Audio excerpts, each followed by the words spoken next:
Chapter 5 of Eldamar and the Princes of the Eldalië. In time the host of the Vanir and the Noldor came to the last western shores of the Hitherlands. In the north, these shores, in the ancient days after the Battle of the Powers, bent over westward, and on the northernmost parts of Arda only a narrow sea divided Aman, upon which Valinor was built. From this hitherlands, but this narrow sea was filled with a grinding ice, because of the violence of the frosts of Milker. Therefore Orome did not lead the host of the Eldalië into the far north, but brought them to the fair lands about the river Syria, that afterwards were named Beleriand, and from those shores whence first the Eldar looked in fear and wonder on the sea, there stretched an ocean, wide and dark and deep, between them and the mountains of Aman. Now Olmo, by the counsel of the Valar, came to the shores of Middle-earth and spoke with the Eldar, who waited there, gazing on the dark waves, and because of his words, and the music which he made for them on his horns, of shell their fear of the sea was turned rather to desire. Therefore Olmo uprooted an island. Uprooted means pulling from the ground an island, or raising an island, which long had stood alone amid the sea, just like Portan Island, that was in the middle of the sea, far from either shore, since the tumult of the fall of Elwyn. And with the aid of his servants, he moved Elwyn, one of the lambs that was broken by Malcolm. And with the aid of his servants, he moved it as it were a mighty ship. So Olmo with his servants moved this island that was in them alone across the sea, just like a mighty ship, and anchored it in the bay of Bala, into which Sirion poured his water. Then the Vanir and the Noldor embarked upon that isle, and were drawn over the sea, and came at last to the long shores beneath the mountains of Aman. And they entered Valinor and were welcomed to its place. But the eastern horn of the island, which was deep grounded in the shoals of the mouths of Sirion, shoals mean the shallow water of Sirion, was broken asunder, broken apart means, and remained behind, and that it said was the Isle of Balar, to which afterwards Ossi often came. But the Teleri remained still in Middle-earth, for they dwelt in East Beleriand, far from the sea, and they heard not the summons of Olmo until too late, and many searching still for Elwë, the Lord, their Lord, and without him they were unwilling to depart. But when they learned the Ingwe and Finwë and their peoples are gone, then many of the Teleri pressed on to shores of Beleriand, and dwelt thereafter near the mouths of Sirion.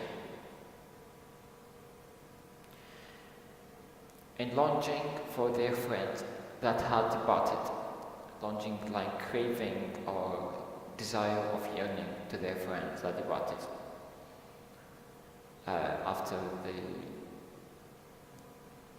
because they was waiting for their friend anyway. They look Elwë brother to be their king, because Elwë was abandoned or scattered away from them and lost the trace of him. Long they remained by the coast of the western sea, and Ossi and Owain came to them and befriended them. Ossi and Owain, the wife and husband, was the Maya of the Maya Great. And Ossi instructed them, sitting upon a rock near to the margin of the land, and of him they learned all manner of the sea lore and sea music. Thus it came to be that the Teleri were from the beginning lovers of water, and the fairest singers of all the elves, were after enamored of the seas, and their songs were filled with the sound of waves upon the shores. When many years had passed, Ulmo hearkened to the prayers of the elder, and the Finwë their king, who graved at their long sundering from the Teleri, and besought him to bring them to Amman, if they would come. And most of them proved now willing indeed, but great was the grief of Osse when Ulmo returned to the coast of Beleriand to bear them away to Valinor. Just like Osse don't want them to go to Valinor, want them to stay with him. For his care was for the seas of Middle-earth and the shores of Hitherland, and he was ill-pleased that the voices of the Teleri should be heard no more in his domain. He was just like sad that the voice of Teleri will not be heard no more in his domain, because if they were departed to Valinor. Some he persuaded to remain, or convinced them to remain, and those were the Faladrim, the elders of the Falas, who in after days had dwelling at the havens of Brithambar, havens, resorts means, and Iglarest,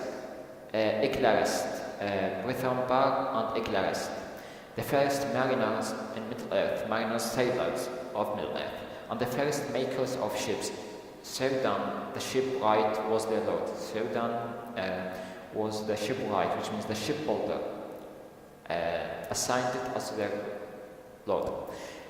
The kinsfolk and friends of Alwi, the fourth of the kings of and friends of Alwi, Singol, also remained in the healthy lands, seeking him yet, though they would fain have departed to Valinor and the light of the trees.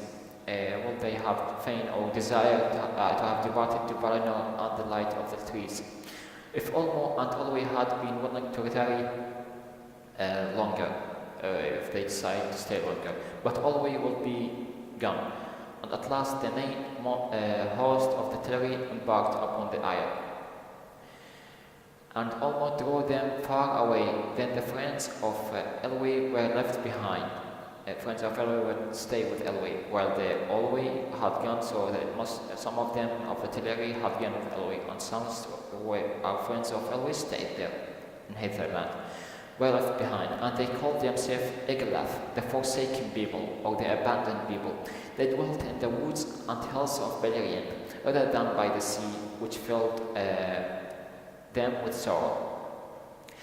But the desire of Amman was ever in their hearts. But when Elwi awoke from his long trance, he came forth, or euphoria, he came forth from Nan-Elmoth with Melian, and they dwelt thereafter in the woods in the midst of the land.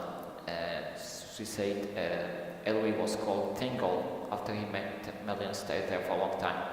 They dwelt thereafter in the woods in the midst of the land, greatly though he had desired to see again the lights of the trees. In the face of Melian he beheld the light of Amman as an unclouded mirror, and in the light he was content, he was happy. His people gathered about him in joy, and they were amazed, for fair and noble as he had been, now he appeared as it were a lord of the Maya, his hair as a grey silver, tallest of all the children of Al-Attar, and a high dome was before him. A high dome is a high condemnation. Now Osse followed after the host of Elwe, and when they were came to the bay of Eldamar, which is Elven home, he called to them, and they knew his voice, and begged Ulmo to stay their voyage, because they encountered their home, so they begged Ulmo to stay here, as Osse told them, because it's their land, so they have to stay for a bit from their voyage or journey. And Ulmo granted their request, and at his bidding, at his attendance, Osse made fast on the island and rooted it up to the foundation of the sea. Ulmo did this the more readily, for he understood her hearts of the Teleri, and in the council of the Valar he had spoken against the summons. So the summons or the council were strife or just like against the summons or all the Valar, because he was willing for them to stay in this island made by Ossé.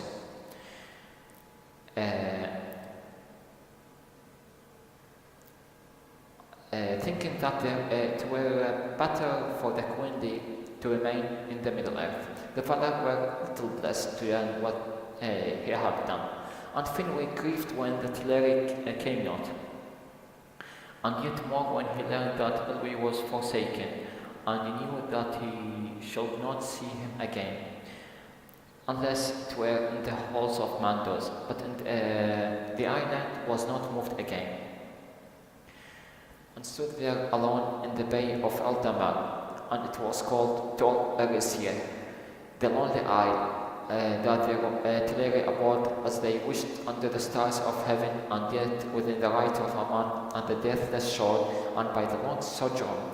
Apart sojourn means staying temporarily.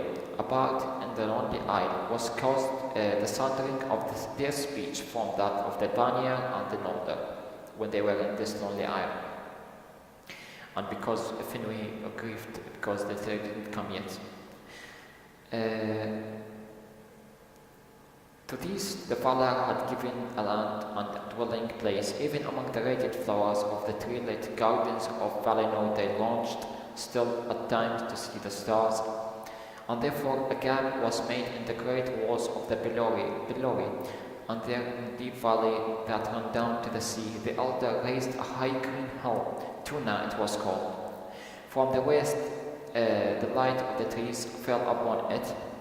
So it's like the island centered away from Aman or away from the trees. From the west, the light of the trees fall upon it, and shadow lay over the eastward. The shadow of the light that passed through it lays on the eastward of the island. And to the east, it looked towards the bay of Elvenhome. From the east of the hill, it looked toward the Elvenhome, and the lonely isle, and the shadowy seas. Then through Calcaria, the path of light. The radiance of the blessed realm streamed forth. The path of light, the radiance of the light of the blessed realm of this realm streamed forth, streamed just like passed forth, kindling the dark waves to silver and gold, and touched the lonely isle. It was western shore grow green and fair. There bloomed the first flowers that ever was of the mountains of Aman.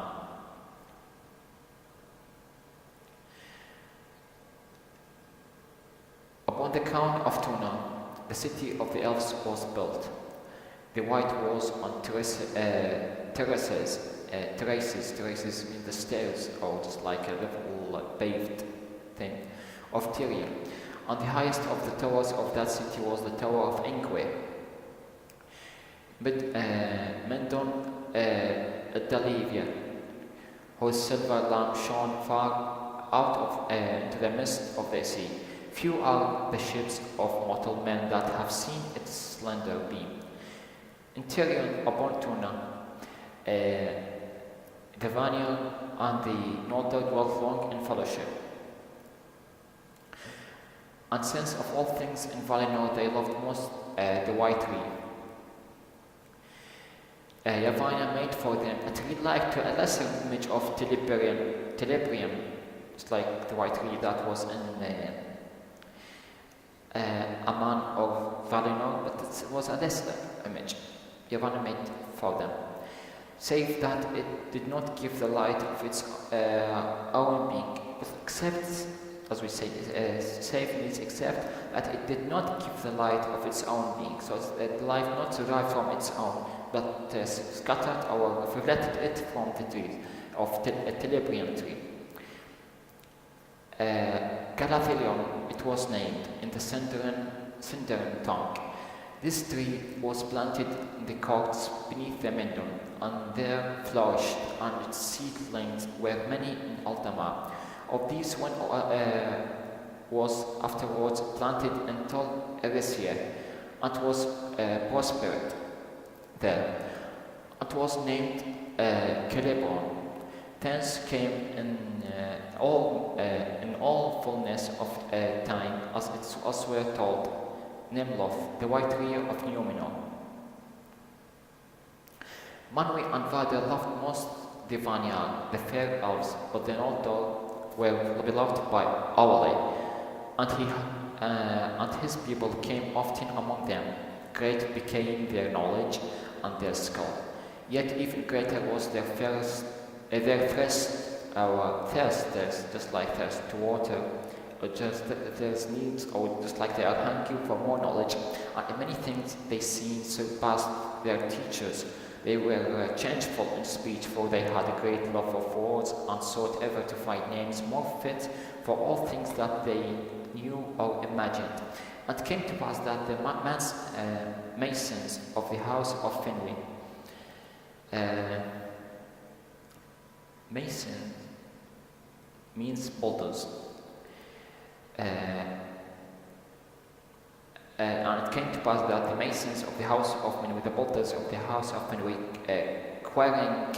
quarrying in holes, means extracting in the holes after stone, for they delight in the building of the high towers.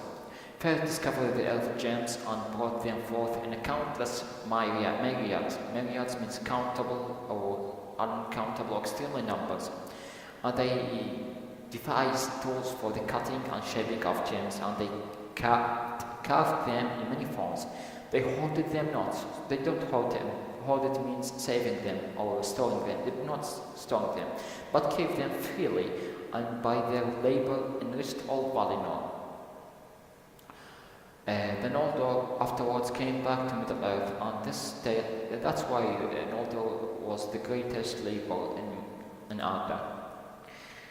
The Noldor afterwards came back to Middle-earth, and this tale tells most of their deeds. Therefore, the names and kinship of their princes may here be told, in the form which these names later bore in the tongue or carried in the tongue of the elves of Beleriand. Finwë was the king of the Noldor. The sons of Finwë were Finnar and Finglofin, and Finarfin. But the mother of Finnar was Miriel Serende, whereas the mother of Fingolfin and Finarfin was Endis of the vineyard. Finnar was the mightiest in skill of word and of hand, more than his brothers. His spirit burned as a flame. Fingolfin was the strongest, the most steadfast, and the most valiant, or the courageous, or the bright. Finarfin was the fairest and the most wise of heart, and afterwards he was a friend of the sons of Elwë, lord of Teleri. And he had to wife Erwin, the swan maiden of Elqualonde, Elwë's daughter. Swan, a type of bird with a long neck, just like as it told. 7 sons of Finnar were Medhos the tall, Magalar the mighty singer, whose voice was heard far over land and sea, Celegar the fair, and Caranther the dark, Corofin the crafty, who inherited most his father's skills of hand, and the youngest Amrold and Amras, who were twin brothers alike in moods and face. In later days, they were great hunters in the woods of Middle-earth, and the hunter also was Celegar, who in Valinor was a friend of Oromade and often followed the Valahorn. The sons of Fingolfin were Fingon, who was afterwards king of the Noldor in the north of the world, and Turgen, lord of Gondolin. Their sister was Ardadil the White. She was younger in the years of Eldar than her brothers, and when she was grown to full stature and beauty, she was the tall and strong. and loved much to ride and hunt in the forest. There she was often in the company of the sons of Valinor, her kin, or her relative. But to none was her house love given, so just like doesn't love anyone or become our wife. Fain was, as she was called, the White Lady of the Númenor, for she was pale though her hair was dark, and she was never arrayed but in silver and white. The sons of Finarfin were Finard the Faithful, who was afterwards named Beleriand, Lords of Caves, Al-Attar, Angard, and Ignor. Those four were close in friendship with the sons of Fingolfin, as though they were all brothers. A sister they had, Galadriel, most beautiful of all the houses of Finwë. Her hair was a gold, as though it had caught in a mesh the radiance of Lioran. Here must be told how the Teleri came at last to the land of Aman. Through a long age they dwelt in tall Erisir, but slowly their hearts were changed and were drawn toward the light that flowed out over the sea to the lonely isle.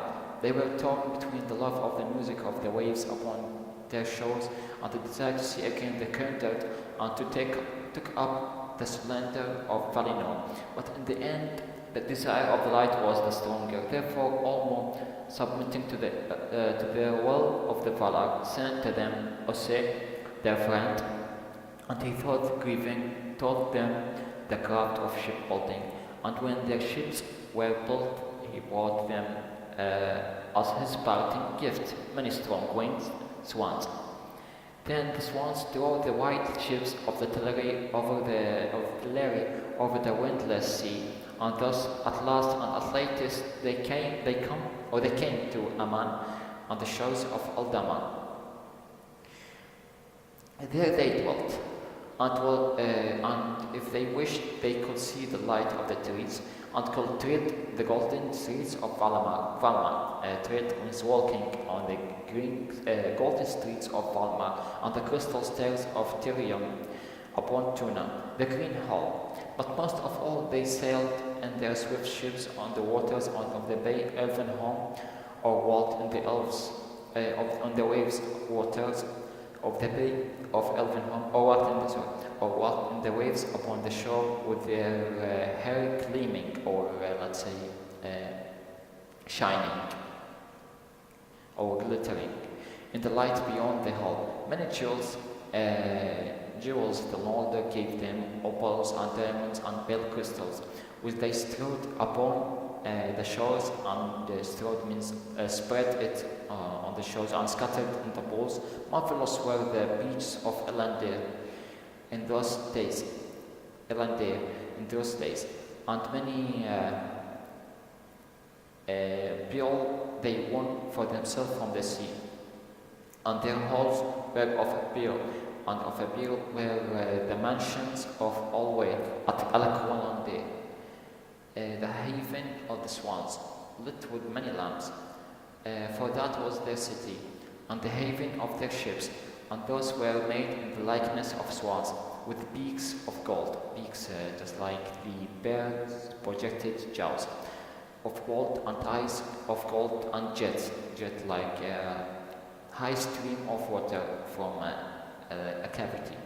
The gate of their harbor was an arch of living rock, sea carved, just like a rock that carved by the sea, and it was like an arch, or sometimes pronounced arch, and lay upon the confines of Eldamar, north of the Galacaria, where the light of the stars was bright and clear. As the ages passed, the Vanya grew to love the land of the Valar and the full light of the trees, and they forsook the city of the Tyrion upon Tuna and dwelt thereafter upon the mountains of Manwë, or about the plains and the woods of the Valinor, and became sundered from the Noldor.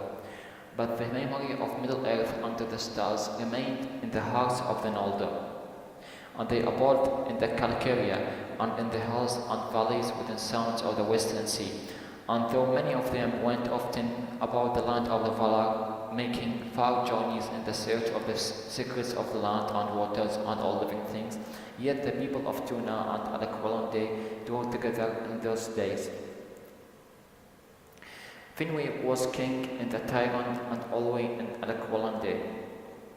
So Fin was a king in the Tyrian and Olwë in the Al-Attar. But Ingvi was ever held the high king of all earths.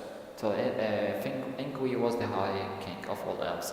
He abode thereafter at the feet of Manwë upon Tanquetal. Finor and his sons abode seldom in one place for long, but travelled far and wide upon the confines of Valinor, going even to the border of the dark and the cold shores of the outer seas, seeking the unknown. Often they were guests in the halls of Aule, but Celegon went there rather to the house of Orome, and there he got great knowledge of birds and beasts and their tongues he knew, for all living things that they are or have been in kingdom of Arda, save only or except only the fell and evil creatures of Melkor lived then in the land of Aman. So all the creatures that met with him of Finor were in the land of Aman, except those evil creatures fell of Melkor. And there also were many other creatures that have not been seen upon Middle-earth, and perhaps never now shall be, since the fashion of the world was changed. Many spirits, like even after the discovery of Melkor, some of them are dark spirits. We will see like Argonians and Tom Bombadil and many things. And at this point, we finish this chapter.